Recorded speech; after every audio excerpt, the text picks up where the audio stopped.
العلم نہیں، سوالات کے سیشن میں ایک سوال یہ تھا کہ کچھ لوگ جو امام مالک کی جو ہے تقلید کرتے ہیں، ان کے مسائل پہ عمل کرتے ہیں، کچھ لوگ امام ابو حنیفہ کی، کچھ لوگ امام جو ہے شافعی کی، کچھ امام احمد بن حنبل کی تقلید کرتے ہیں، تو ایسا نہیں ہو سکتا کہ ہم ساروں کی تقلید ایک ساتھ کر کے جو ہے عمل کر کے اس کو جو ہے اس پہ ہم زندگی گزاریں اور دینی معاملات اس پہ ہم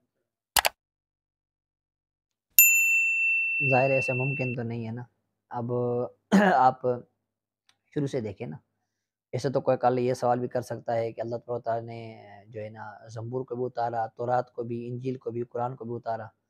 تو کوئی انجیل کو ماننے والا ہے، کوئی تورات کو ماننے والا ہے، کوئی زبور کو ماننے والا ہے، کوئی قرآن کو ماننے والا ہے، تو سب کو ہم مانیں؟ ایسے نہیں ہوتا۔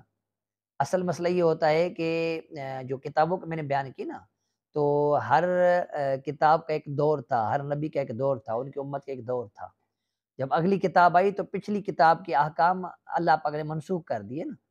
تو اب قرآن کریم آخر آیا، اب ہم قرآن ہی پر عمل کریں گے۔ اب اگر کوئی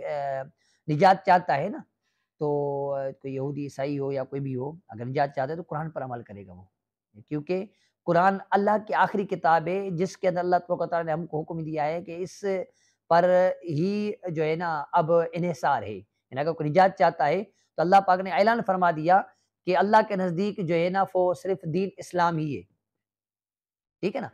کہ اللہ کے نزدیک دین صرف اب اسلام ہی ہے اور کوئی دین معتبر نہیں ہے۔ اللہ پاک اس کے علاوہ کسی دین کو پسند نہیں فرماتا، صرف اللہ دین اسلام کو پسند فرماتا ہے، اسی پر عمل کرنے والا ہی آگے بڑھے گا۔ تو اسی طرح جیسے قرآن کریم پر ہی ہم عمل کرتے، کسی اور کتاب پر نہیں کرتے، اسی میں نجات ہے۔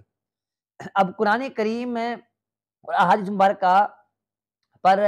جن علماء کرام نے محنت کی مسائل نکالنے کے حوالے سے، اللہ پاک کے احکام کو واضح کرنے کے حوالے سے، اللہ نے جن کو یہ خصوصیت دی، جن کو یہ علم اللہ پاک نے عطا کیا، وہ ہمارے چار ائمہ ہیں خاص طور پر، جن کو رب کریم نے یہ عطا کیا، اور انہوں نے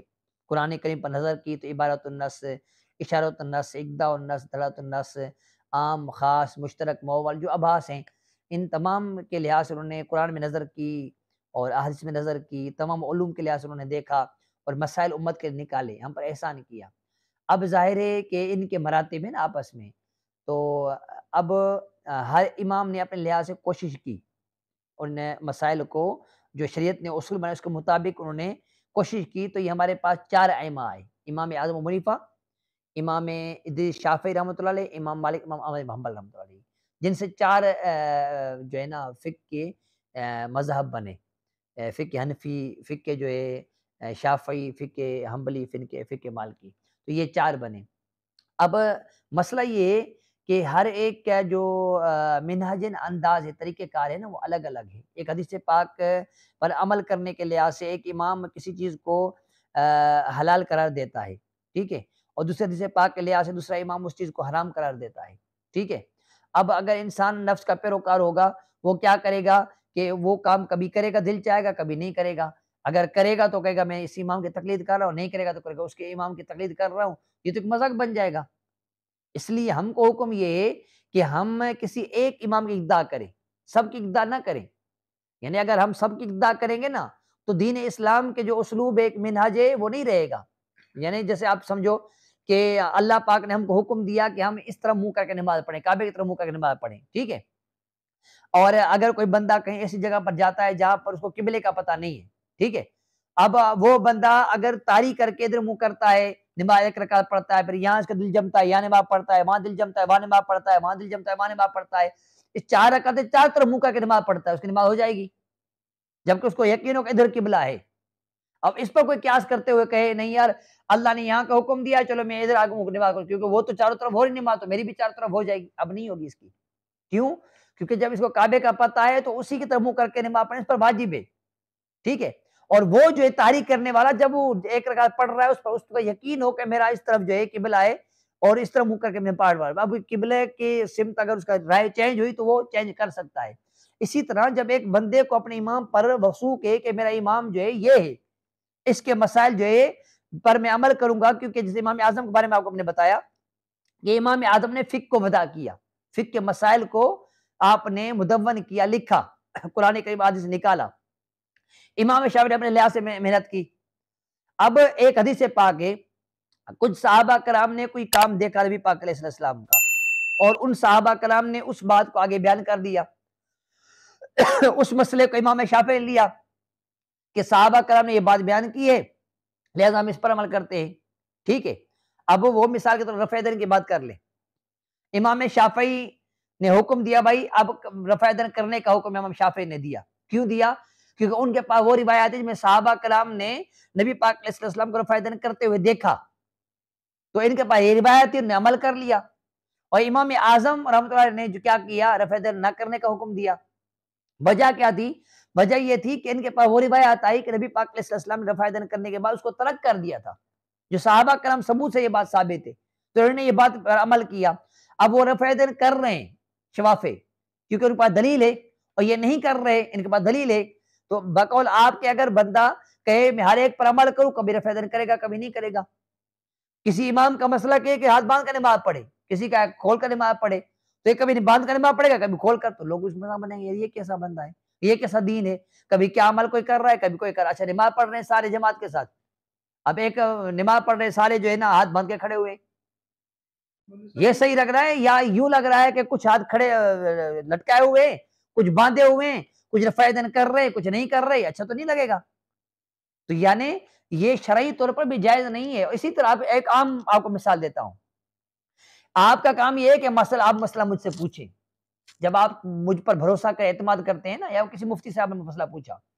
اس مفتی نے اس عالم نے آپ کو مسئلہ بتایا بھائی یہ جائز آپ کے لیے یہ کام یوں کرو، اب وہ کام کر سکتے ہو۔ لیکن اگر آپ نے دوسرے مفتی سے پوچھا، وہ کوئی اور مسئلہ بتا رہا ہے، میں نے کچھ اور بتایا اس نے کچھ اور بتایا، آپ کس پر عمل کرو گے؟ آپ نہ میرے مسئلے پر عمل کر سکتے ہو نہ اس پر مسئلے پر عمل کر سکتے ہو آپ، کیونکہ آپ نے دو سے کیوں پوچھا؟ آپ کو میرا دل جمے گا تو وہ کروں گا، تو پھر آپ جب مجھ سے پوچھا تھا تو اس پر عمل کرتے نا، لیکن آپ نے اس پر عمل نہیں کیا، آپ نے اس دوسرے سے پوچھا، اس نے الگ مسئلہ بتایا، تو اب آپ کا حق یہ بنتا ہے کہ آپ تیسرے مفتی کو تلاش کریں جو آپ کو ایسا ہو جو ان دونوں کے آپ کے بارے میں بتائے کہ بھئی اس نے مسئلہ بتایا اس کی دلیل یہ ہے، اس کا جواب یہ ہے، اس نے مسئلہ بتایا اس کی دلیل یہ ہے، اس کا جواب یہ ہے، اور میں جو مسئلہ بتا رہا ہوں اس کی دلیل یہ ہے جواب یہ ہے، اور میرا جو موقف ہے نا وہ ان دو سے پختہ ہے، اعلیٰ ہے۔ ایسا بندہ آپ کو تلاش کرنا پڑے گا، آپ تب جا کے آپ عمل کریں گے، ورنہ یہ نہیں عمل کریں گے کہ کبھی اس پر عمل کر لیا کبھی اس پر عمل کر لیا۔ ابھی آپ نے مولوی صاحب فرمایا کہ جو ہے مذہب تو ہمارا اسلام ہے نا، دین مذہب اسلام ہے، تو اس میں مذہب کا کیا ہے؟ دیکھو مذہب کا لغوی معنی تو راستہ جس پہ چلا جائے، لیکن یہاں پر مذہب سے مراد دین نہیں ہے، مذہب سے مراد دین بھی ہوتا ہے عام طور پر، جس کو میں نے آپ کو اس پر میں نے پہلے کلام کیا تھا، یہاں پر مذہب سے مراد وہ رائے فقہی رائے جو ائمہ نے قرآن کریم احادیث مبارکہ میں نظر کرتے ہوئے مسائل کو نکالا ہو نا، بیان کیا ہو، تو ان مسائل کو جو قرآن احادیث سے نکالا ہے، ان مسائل پر جو لوگ چلنے والے ہیں نا، وہ مذہب ہو گیا، یعنی جو مسائل نکالا کس نے، امام اعظم نے مسئلے کو نکالا، مسائل قرآن سے نکالا، حدیث سے نکالا، امام شافعی نے نکالا، امام مالک نے نکالا، امام احمد حنبل نے نکالا، تو جن مسائل قرآن کریم میں لوگوں نے نکالا نا، تو یہ مذہب بن گیا، یہ ایسا راستہ بن گیا جس پر چلا جائے، یعنی وہ فقہی مسائل جس پر عمل کیا جائے چلا جائے، یہ مذہب سے مراد یہاں پر یہ ہے، نہ کہ مذہب سے مراد دین۔ مذہب سے مراد یہاں دین نہیں ہے، فقہی مسائل مراد جو قرآن حدیث سے نکالے ان ائمہ نے۔ تو آپ کو میں نے عرض یہ کی کہ یہ نہیں ہو سکتا کہ بندہ جو ہے ہر ایک پہ مسئلے پر عمل کرے، تقلید صرف ایک کی ہی ضروری ہے، کسی اور کی نہیں کر سکتا۔ جو حنفی ہے اس پر واجب ہے کہ احناف کے مسائل سارے پر عمل کرے، شافعی کی تقلید کرے اس پر حرام ہے، جائز نہیں ہے۔ اسی طرح جو مالکی ہے وہ حنبلی کی نہیں کر سکتا، یعنی ایک امام کا جو فالوور ہے وہ دوسرے امام کی طرف نہیں جا سکتا۔ وجہ کیا ہے؟ وجہ یہ ہے کہ اس نے اس پر بھروسہ کیا، ان احادیث پر، ہر ایک کا طریقہ کار الگ تھا حدیث کو سمجھنے کا سمجھانے کا، تو انہوں نے اس پر اعتماد کیا، جیسے انہوں نے حدیث کو بیان کیا، اس کو سمجھ لیا، اب اس کا اپنا اسلوب ہے، طریقہ ہے، طریقے دونوں صحیح ہیں، راستے دونوں ہی ہدایت کی طرف جاتے ہیں، لیکن جب آپ نے ایک راستہ پکڑ لیا ہے، اس جنت کا ایک راستہ ہے، ایک ہدایت کا راستہ ہے، اب اس پر چلتے رہو نا۔ لیکن اب کیا کرو گے؟ کبھی اس راستے پر کچھ چلو گے، کچھ اس پر چلو گے، کچھ اس پر، تو منزل پر نہیں کبھی پہنچو گے۔ منزل پر تب پہنچو گے جب ایک کی اقتدا کرو گے۔ نبی پاک حدیث پاک ہے نا کہ صحابہ میرے جو ہے نا وہ کس کے مثل ہیں؟ ستاروں کے مثل ہیں،